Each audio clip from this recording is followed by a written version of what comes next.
Ladies and gentlemen, welcome on back. In this one today, we're going to be doing the hardest map in every COD Zombies game from World at War to Black Ops Cold War. We are ranking these maps based on high rounds and Easter eggs, if the map has one at least. So without further ado, let's get right into it.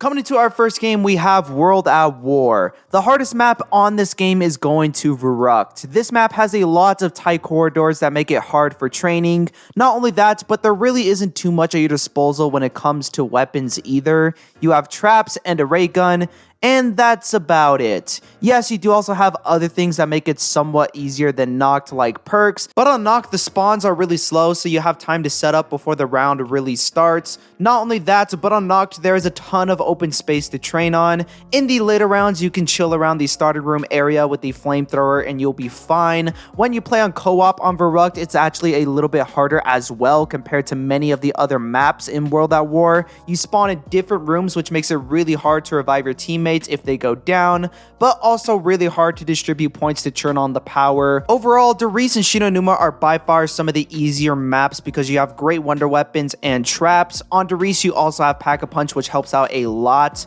Verrückt has none of those advantages besides maybe traps, and with the fast spawns and tight corridors that Nocturne and Toten lacks, it makes for the hardest map in World at War.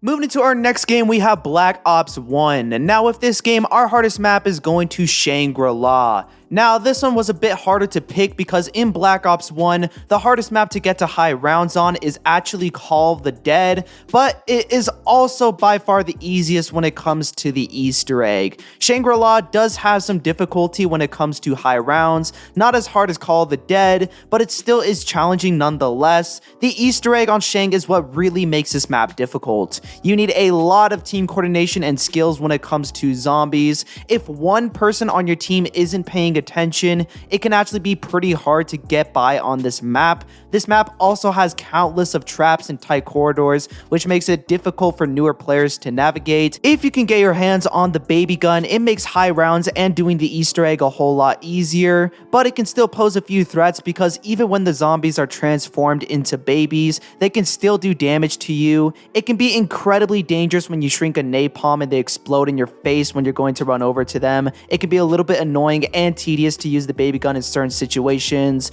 Overall though, when it comes to Shangri-La, it's not the hardest when it comes to high rounds, but if we're looking at the map as a whole with the Easter egg, map layout, and high rounds, and even with the lower rounds, Shangri-La is by far the hardest when it comes to Black Ops 1.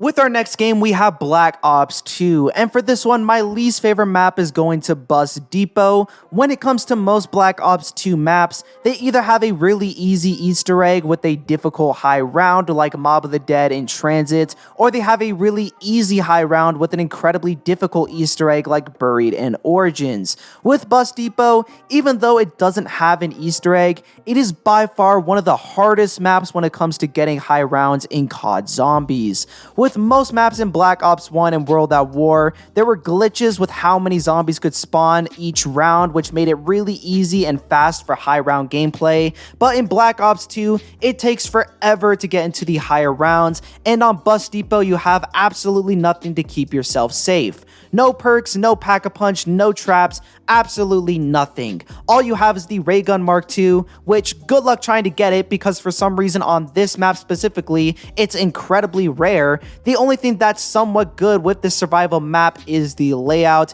It has some parts where it's really open, which does help a little bit, but it still is one of those maps where no one has yet reached around 100 on, and out of all the Black Ops 2 maps, the record for this one is the lowest. So for that, it's definitely coming in as the hardest map for Black Ops 2.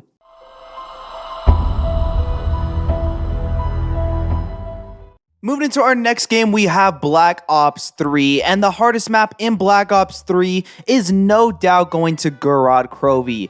Ignoring Zombies Chronicles and just looking at the normal maps that come out for Black Ops 3, it's not even close. Every single map in this game has at least one wonder weapon that does infinite damage, like the Apothicon Servant for example. On Gorod Krovi you have the Ray Gun Mark III, which isn't a bad wonder weapon by any means. Quite the contrary actually, I personally love this wonder weapon a lot, but the problem with it is that it doesn't do infinite damage. Its black hole ability kind of stops working after round 50, which makes it somewhat useless after that round. This is the only map in Black Ops 3 where you have to use traps and alternate ammo types to get into those higher rounds. No running alchemical and just sitting in a corner like how you would on Revelations. The rounds are purely based on using actual guns. Not only are the high rounds on this map the hardest in Black Ops 3, but so is the Easter egg. There are a ton of challenging steps like the bomb step, the Mangler step, and the Valkyrie drone escort step. With this entire Easter egg, it proves to be challenging because a lot of the steps, like the ones I just said, take the zombies formula and put it up to the next level. For the Valkyrie drone step, for example, you're limited to what guns you can use, which forces players to use different strategies in game. Overall, when it comes to Black Ops 3, Gorod Krovi is definitely the hardest by a landslide. I don't even think there's any map that comes close to the difficulty that this map holds, both with the Easter egg and high rounds.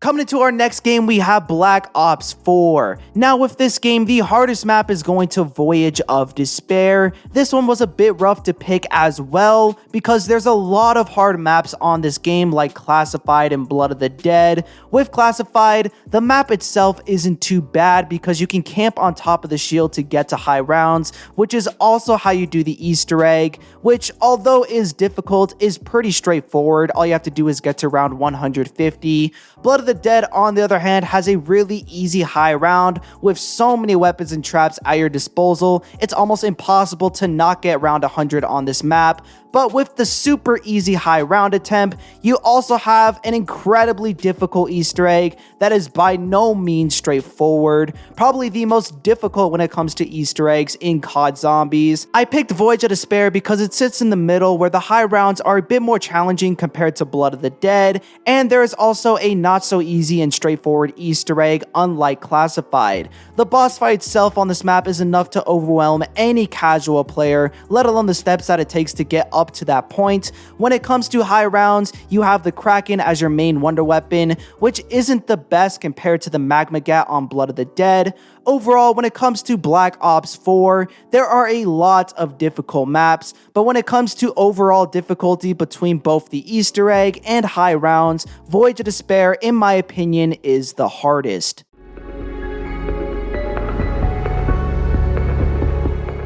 And with our last game, we have Cold War Zombies. Now with this game, there are a lot of very easy maps. It was a bit hard to genuinely find a map that had a huge difference when it comes to the difficulty. I decided to go with Firebase Z. Yes, it doesn't have the most complex Easter egg compared to the rest of Cold War's roster, but it still is a pretty challenging map when it comes to the high rounds. Every 30 rounds or so, you have to fight an Orda or do some lockdown sequence, which can be pretty difficult. The Ray K is also more on the weaker end when it comes to Cold War wonder weapons after the nerf. The map layout isn't too bad, but compared to many other Cold War zombie maps, it's not the best. The only other map that I could argue for being the hardest is Mauer der Toten, because that map doesn't have a good map layout either to train on. Mauer also has one of the hardest boss fights in Cold War Zombies, but with the Cerberus, which is arguably one of the best wonder weapons of all time, Mauer doesn't seem like that hard of a map. Overall, when it comes to Cold War, there really isn't much of a difference when it comes to the difficulty between all of these maps. They all follow the same formula of having a really easy Easter egg and high round. Firebase Z, however, is the only map that breaks out of that norm a bit by having a somewhat challenging high round for the weaker wonder weapon, and also those lockdown sequences you have to do in between every 10 rounds or so. Anyways, guys, it's going to wrap up this video for today. If you did enjoy, leave a like, subscribe, do all that. So leave your comments down below if you want to see me do any other type of content. Check down the description as well for more zombie related videos. And yeah, I got nothing much else to say. So, peace.